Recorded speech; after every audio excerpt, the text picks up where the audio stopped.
Bon, ok, d'accord, tout va bien. Il y avait un chat. Ah, voilà, il y avait un chat.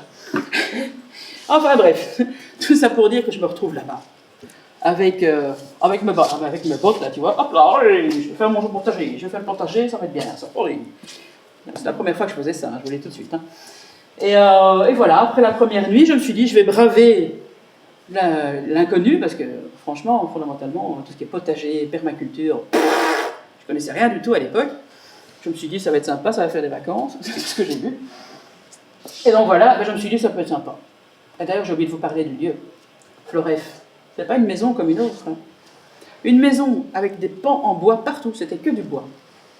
Le potager, évidemment, le truc en permaculture, évidemment. Il y avait carrément un étang, une piscine naturelle avec phytoépuration. Il y avait la yourte, enfin bref. Donc c'était environnement totalement opposé à ce que je connaissais. Et j'étais là avec les yeux qui brillaient là. Donc voilà. Et je me suis dit, pourquoi pas aller me confronter à la masse verte. Parce qu'à l'époque, c'est ce que je voyais. Je voyais un jardin avec une masse verte. Catherine, la propriétaire du lieu, elle me sort « Ouais, vas-y, tu peux tout manger, sauf le laurier frais. » J'étais là ah ouais, je mange quoi? Voilà, et donc, armée de mon application PlanteNet, là, hein, pendant une semaine, j'ai fait comme ça des photos de tout le jardin. C'est pas compliqué. Ah oui, et ça se mange. Ah oui, ça se mange pas, ça. Ah oui. Voilà. Et une semaine après, tel Indiana Jones, j'ai pris mon courage à deux mains et je me suis baladé dans le jardin, voilà, en bravant ma peur des bébêtes grimpantes et volantes. Et j'ai commencé à cueillir ce que j'allais manger, ce que j'allais faire, parce que j'allais créer ma première salade, tout simplement. Salade du jardin, cueillie vraiment 5 minutes avant, quoi.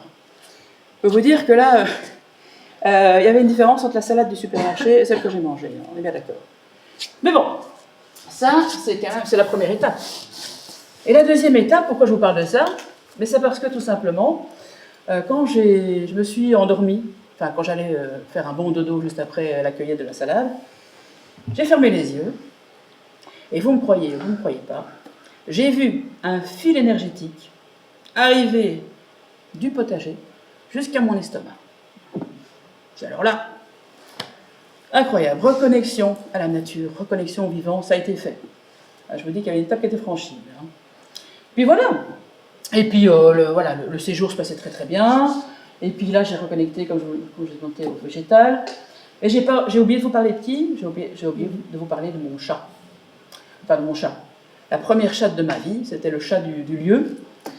Il s'appelait Lilo. Elle s'appelle toujours Lilo. Et je ne sais pas si quelqu'un a un chat ici, ou il y a plusieurs, voilà, chat, voilà.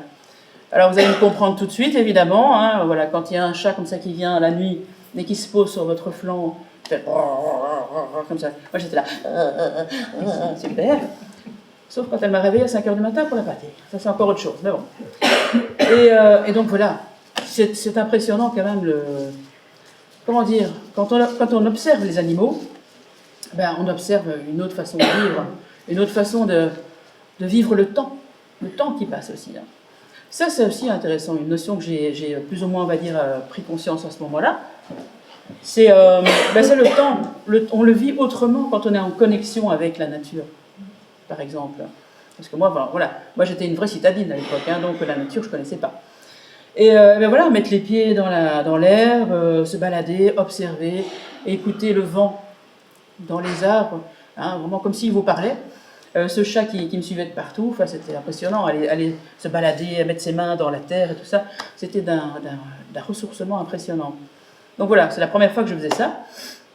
Et voilà, j'ai appris clairement à reprendre la main sur mon temps et surtout à entrer en lien avec le monde végétal et le monde animal. Ce qui va m'aider par la suite, évidemment, à libérer le passage concernant les autres animaux, j'allais dire, les êtres humains. Voilà. Et encore une autre petite anecdote par rapport à ça, concernant la nature en question. Je me suis levée un matin avec mon café en main, parce qu'à l'époque je buvais encore du café. Je me baladais tranquille, c'était le matin, j'ouvre, je vais prendre mon petit bol d'air, je prends mon petit bol d'air sur la terrasse, je tourne la tête et je vois différents plants comme ça, noyés. Donc des petits plants, vous voyez les petits godets là, avec, voilà, qu'on plante par la suite là. Noyés parce que je les ai oubliés sous la flotte de Belgique. J'ai oublié qu'en Belgique il pleuvait beaucoup. Donc voilà, et donc il y avait vraiment de l'eau jusqu'au-dessus, quoi. Bon, j'ai tenté par tous les moyens de sauver ces fameux plants en question. La moitié était morte, mais l'autre était vivante. Et je me suis posé quand même la question. Je dis, mais pourquoi ils sont restés vivants et pas l'autre moitié? J'ai pris les petits plants, j'ai regardé en dessous, et il y avait tout un système racinaire, digne vraiment des autoroutes américaines, hein, qui ont fait qu'ils ont survécu ensemble. Le réseau a fait qu'ils ont survécu. Et donc je me suis dit, si ça marche pour les végétaux, ça pourrait fonctionner pour les êtres humains aussi. Donc ça, poum, encore une prise de conscience, le réseau, ça je vais vous en parler pendant un petit temps là, pendant cette conférence. Le réseau, c'est un des trucs primordiaux pour moi, donc voilà. Bref, tout ça pour dire, la fin du séjour arrive, je vais tenter d'aller un peu plus loin. Effectivement, vous comprenez bien que j'étais un petit peu nostalgique quand je suis partie de là-bas. Hop, je vous mets la question comme ça vous l'avez. J'avais la petite larme évidemment, hein, tant que je suis partie, je dis ah là là, je vais me retrouver dans la cave à Bruxelles, vous savez quoi. Hein. Et donc effectivement, ce passage-là, ce passage au paradis, le paradis terrestre, eh bien ça m'a fait poser cette question. Voilà. Qu'est-ce que vous allez faire vous? Quelle aurait été votre réaction si vous aviez été dans ma position, c'est-à-dire passer d'un environnement à l'opposé complet? Qu'est-ce que cela vous aurait fait? C'est ça la question. Bien. Si vous avez des questions, n'hésitez pas à m'arrêter. Hein. Vous pouvez déjà, hein, si vous avez vraiment une question. Vous êtes prêts pour le retour à Bruxelles? Yes. Allez, c'est parti. Ah, c'est pas celle-là, celle-là. Attends. Non, pas Paradise, c'est l'autre que je veux. Attention, c'est parti.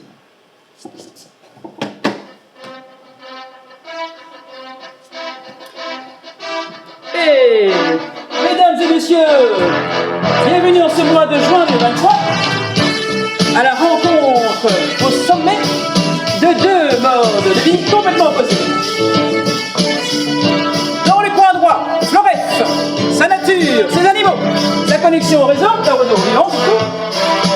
Et dans le coin gauche, Bruxelles, avec ses murs, sa cave, sa pollution, sa population, ses Pakistanais et son béton. Alors, lequel d'entre les deux va se battre dans la tête de Madame Monica? Vous le saurez dans 2 secondes.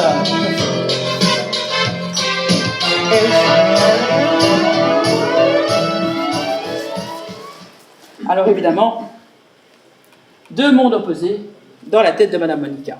Madame Monica, c'est moi, hein, vous croyez que le choix fut dur, fut difficile? Non, je pense pas. Hein. Donc j'ai choisi effectivement de m'orienter plutôt vers environnement, nature et ainsi de suite. Sauf que j'étais toujours dans ma cave en mars 2023 et juin 2023. Je dis c'est pas possible ça. J'avais l'impression d'être ressuscité et que j'allais de nouveau m'enterrer. Avec les voisins, voilà, ça n'aide pas. Et donc je me suis dit, bon, allez, on va se calmer, on va se détendre, on va trouver des solutions, on va continuer mon petit voyage dans la communauté jeuniste, là, hein, on ne sait jamais que ça peut aider. Et donc voilà, je continue, je me balade. Alors cette communauté jeuniste, je vais en parler un petit peu quand même.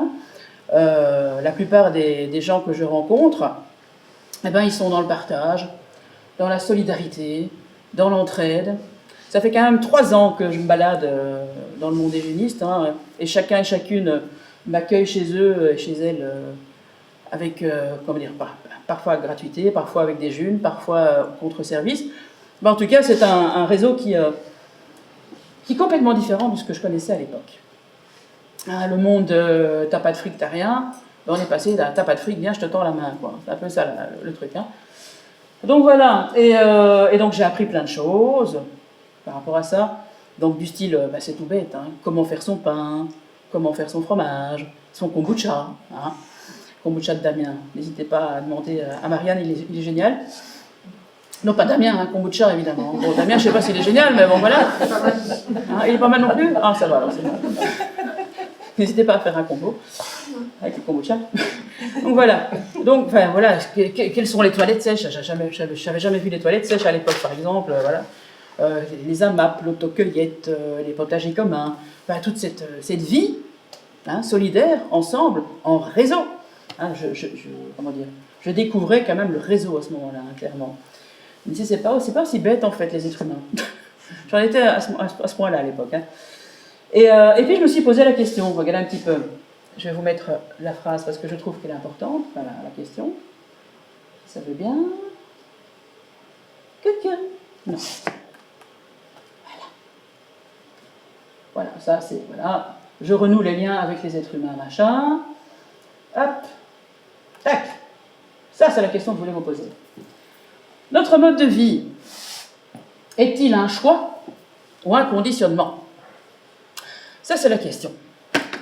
Alors, on va faire un petit peu d'histoire. Fin 19e siècle, il y a une sorte, voilà, on va dire, d'exode rural. Hein, voilà. Ce qui nous a créé d'ailleurs en France la fameuse diagonale du vide. Hein, où tout le monde, évidemment, va aller dans les villes pour aller chercher du boulot, machin, pour aller travailler dans les usines et tout ça. Et donc, qu'est-ce qui s'est passé? On a poussé tout le monde dans les villes et on a poussé surtout vers le fameux modèle de la famille mononucléaire. Hein, vous voyez un peu le truc. Hein. C'est donc la petite maison, c'est papa, c'est maman, c'est les deux petits-enfants, un garçon et une fille pour être sûr, c'est le chien, c'est la niche dans le jardin, c'est la petite clôture, hein, pour être sûr d'être, hop là, complètement déconnecté, en tout cas de l'extérieur des autres, parce que les autres, c'est dangereux, voilà. Hein. C'est un peu ça qui a été mis en avant à partir de fin 19e siècle. Mais ensuite arrive, voilà, je ne vous explique pas pourquoi, hein, voilà, les dirigeants, voilà, machin, je n'ai pas envie de rentrer là-dedans. On va passer tout de suite au XXe siècle, où là, arrivent les fameux écrans, hein, la télévision qui amène tout le monde, toute la petite famille devant la télévision. Hein, c'est pas encore abonnement Netflix, mais ça va venir. Hein, donc on laisse bien la petite maison, là, la petite famille dans la maison pour être sûr qu'elle ne sort pas, pour qu'on ait vraiment le contrôle dessus. Là. C'est à peu près ça. Hein. Et on a quand même légèrement, on va dire, annihilé les autres modes de vie. Hein, ceux qui étaient la vie en tribu, en famille extensive, pas extensive, agrandie en tout cas, avec papa, maman, les grands-parents, ainsi de suite. La vie en campagne, la vie en communauté.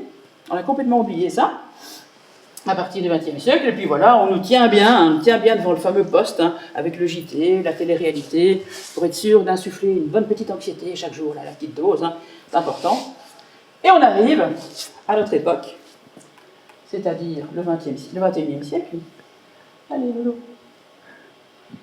Voilà. La vie en ligne. Homo 3.0. Moi, ça m'a fait rire. Je vais mettre ça. Notre vie actuelle, c'est quoi? C'est écran H24. Donc, on a Internet, c'est l'information. Hein. Internet, les réseaux sociaux, les smartphones. Hein. On commande en ligne. On se fait livrer à la maison. On fait quoi? On joue en ligne aussi. Hein. On joue en ligne. On a son abonnement Netflix. Qu'est-ce qu'on va faire d'autre? Alors, on n'oublie pas de déléguer, évidemment, l'éducation de nos enfants et notre santé à un tiers, justement pour avoir du temps, pour aller travailler, pour payer le tiers en question. Quand je te posais la question. Ou alors ensuite, on a mis notre fameux euro comme maître incontesté là tout en haut, et on s'est privé de nos libertés, nos passions, et ainsi de suite, pour pouvoir mettre notre sécurité dans nos possessions. Ça, c'est ma façon de voir les choses, on est bien d'accord. Hein. Donc voilà, après cette idée-là, je me suis dit, bon, est-ce que ça me plaît ce genre de vie, ce mode de vie-là? La réponse, c'est pas compliqué. Pour moi, c'est niet, non, nada, rien du tout. Moi, ce que je veux, c'est des gens. D'ailleurs, merci d'être là pour la première de cette fameuse conférence. Je veux des gens, je veux une communauté, je veux de la nature, je veux des animaux, je veux des gens qui s'entraident, des gens qui font attention à la nature. Tu vois. Donc vraiment le truc, voilà, préserver la nature, préserver tout ce que la vie nous donne, en fait, nous offre. Et franchement, dans les villes, c'est pas ce que j'ai trouvé. Voilà. Et après, qu'est-ce que j'ai fait? Je me suis intéressée à savoir comment est-ce que je vais faire ça. Je sais bien de raconter tout ça, mais comment est-ce que je vais faire pour changer mon mode de vie personnel? Je me suis intéressée à des figures de renommée mondiale, style par exemple Pierre Rabhi. sais pas, tout le monde connaît Pierre Rabhi.